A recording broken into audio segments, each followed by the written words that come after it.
আমার মতো পাপীরে যদি দুনিয়ার মানুষ ঘৃণা করে, আমি যদি মারা যাই, জানি আমি মারা যাব গো মা। মারা গেলে আমার এই লাশখানা কোনো গোরস্থানে শুয়াইবা না।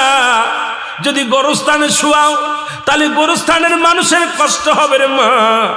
আমি মারা গেলে আমার গলার মধ্যে রশি লাগাইয়া টানতে টানতে জঙ্গলের মধ্যে ফেলে দিবা রে মা, নাই সমুদ্রে ফেলে দিবা। কারণ আমার মতো পাপীরে যদি গোরস্থানে রেখে দেয়, অন্য ভাইয়ের কষ্ট হবে, অন্য ভাই বোনদের কষ্ট হবে। এই জন্যে মা গো, আমার দেহ কানা তুমি দুনিয়ার মধ্যে কোথাও দাফন করবা না। মা একটা দাবি করে, যার দুনিয়ার মধ্যে ভুল করেছি রে মা, আমি ক্ষমা চাই। কানতে কানতে সন্তান দুনিয়া থেকে বিদায় হয়ে গেল। আল্লাহু আকবার বলুন। সন্তান মারা গেল। জনম দুঃখিনী মা চোখের পানি ছেড়ে কান্দে মালি।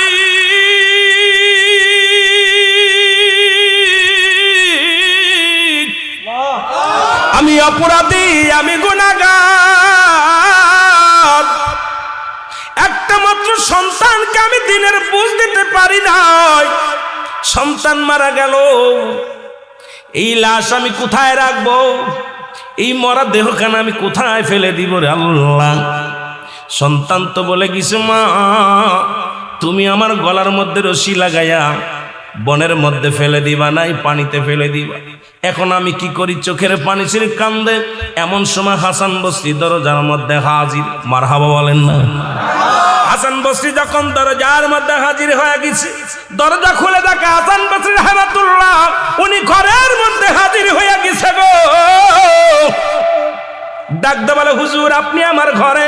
কই মা গো, তোমাকে বিদায় করে দিয়া আমি জোহরের নামাজ পড়ে যখন যাই নামাজের পর ডান হাত মোবারক মাথার তলে দিয়ে ঘুমাইছিলাম, ইলহামের মাধ্যমে শুনতে পারলাম, হাসান যে মা তার সন্তানের জন্য ক্লাতি করে রে,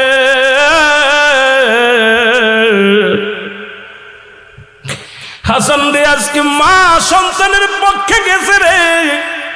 ওই সন্তানের ফরিয়াদ আমি আল্লাহ কবুল করেছি। আমি আল্লাহ সন্তানের তওবা কবুল